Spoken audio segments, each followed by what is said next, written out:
Assalamualaikum and good morning. Today we'll be having a podcast about the conflicts in the movie That Poet Society.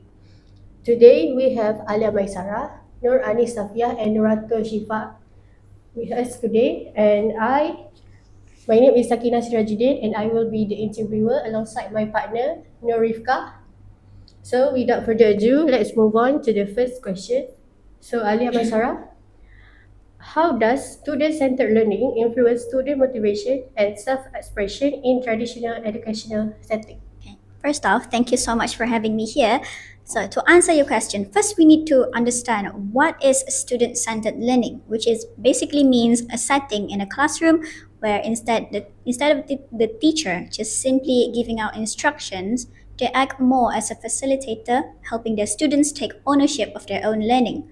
One of the most commonly used method is the collaborative learning, where students form a group and they would discuss a topic together, encouraging critical thinking skills. So, to go back to your question, student centered learning greatly influences the students' motivation and self expression, especially in a traditional setting where the teacher would just give out instructions and let them do the work as is. As mentioned before, student centered learning allows the students to be in charge of their own kind of learning, fostering intrinsic motivation where they learn because they want to know more and not just for the sake of reward or an achievement. That is all my answer. Thank you, Aleeya Mysarah, for your input. Now, can I have Nur Anis Safiyyah? Okay, thank you again for the questions. And as Mai has explained what is student-centered learning, so in my opinion, student-centered learning can influence students' motivation and self-expression in traditional education settings with the help of inquiry-based learning, we know this is one of the method in student-centered learning. So this these learning styles where students can develop their critical thinking skills and problem solving skills. These learning skills not only encourage students to ask questions and the teacher give answers, but it encourages students to investigate on topics that they are interested in. So by doing it, it can boost their motivation to learn more, engage with the topics, and give good cooperation in the classroom. Not just that, but it is also helps them to express their interest on specific topics that they choose. That's all. Okay, thank you, Anis. Now, let's move on to Syifa. Thank you. So I believe student-centered learning brings a big difference, especially in traditional classroom, where the teacher usually controls everything. So in the film That Poet Society, Mr. Keating shows a student-centered approach. He doesn't just teach poetry from the book, but instead he lets students experience poetry, write their own, speak in their voice, and feel the meaning. So when students are in the center of learning, they feel more motivated because the learning becomes personal. So they are not just learning for exam or to please the teacher. They are learning because it connects to who they are. That kind of learning is more powerful. Also, student-centered classroom allow more self-expression. So in the film, Todd was very shy and afraid to speak, but Mr. Keating gave him time, space, and trust. And then Todd surprised everyone with a beautiful poem. That moment shows that students can grow when the environment support them. Traditional education often makes students feel scared to speak up or make mistakes. But when learning is student-centered, students can be creative, take risks, and find their voice. So I believe that's how real learning happens. Thank you, Syifa. Now, let's move on to the second question. Right, so I will be asking you the second question. Firstly, Anis, what role does teacher autonomy play in shaping students' critical thinking and personal development?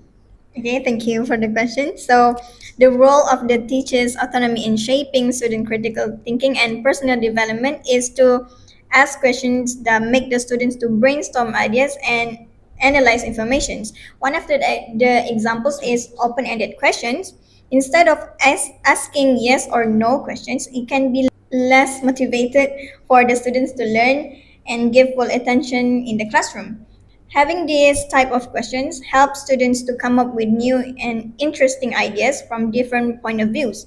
As we can see, it encourages them to actively participate in the classroom instead of full depending on the teachers to give the answer. Thank you. So now I'll move on to my.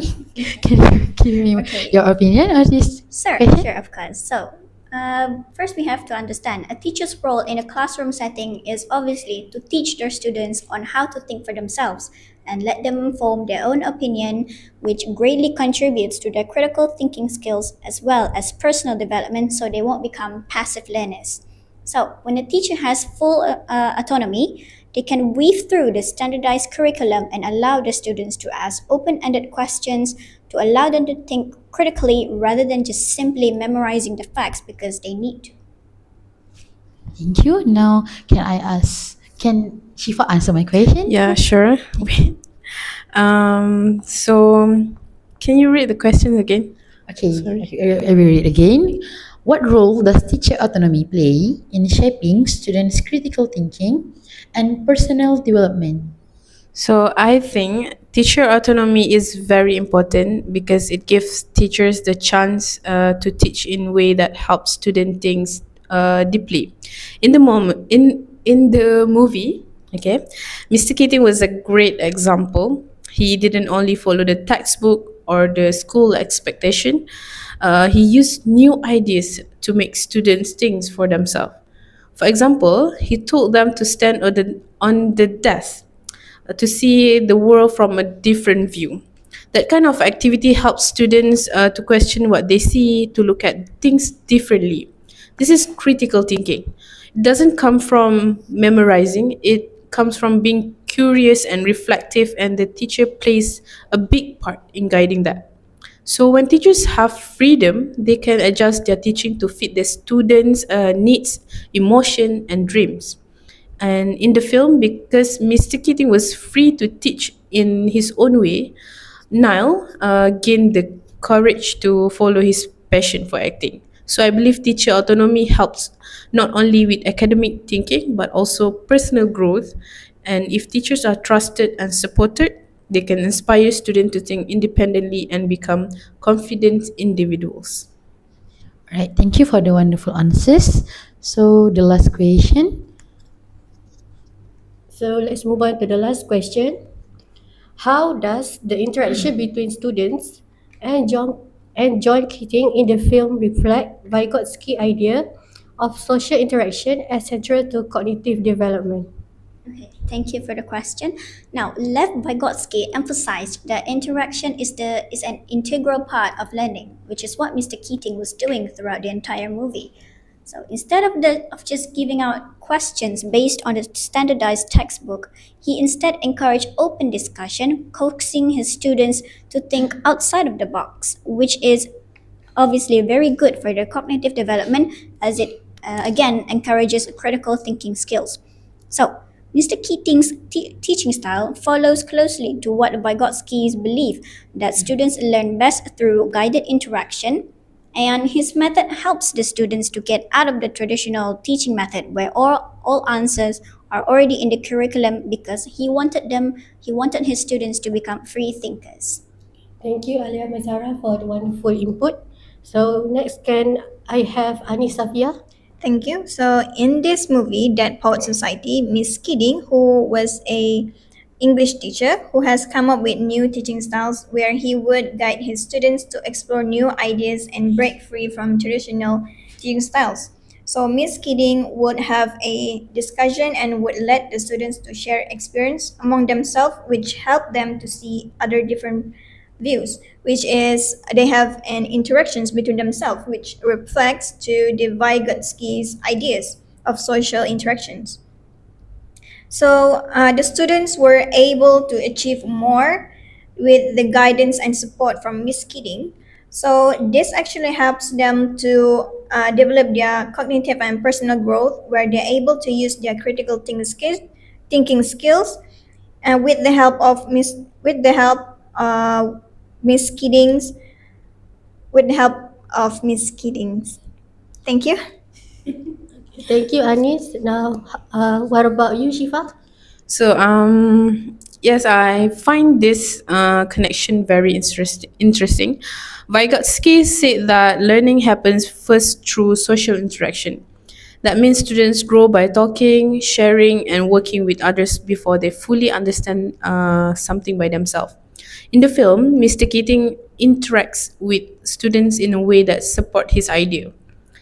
He asks questions, listen carefully, and give guidance. But he also gives students the chance to explore their own. This is called scaffolding in Vygotsky theory. And the teachers give help at the beginning, then slowly reduce support as the student becomes more confident. Also, the students learn from each other. They meet outside class. So from the that sorry poet society. I'm sorry. They read poems aloud and talk about their dreams. This conversation and shared experience help them develop ideas, feelings, and even their identity. For example, when Niall talks about acting or when Todd finds his voice, those are not just emotional scenes. They show real cognitive growth, and this growth comes from social interaction with Mr. Keating and with each other. So I believe the film shows Vygotsky theories very clearly. It reminds me that in my future classroom, I should give students time to talk, to collaborate, and to learn together. That's how mind grow, not alone but in connection. All right, so thank you so much to my friends for your wonderful answers and opinions. So we end our podcast. Thank you and thank you for listening. Bye. Bye.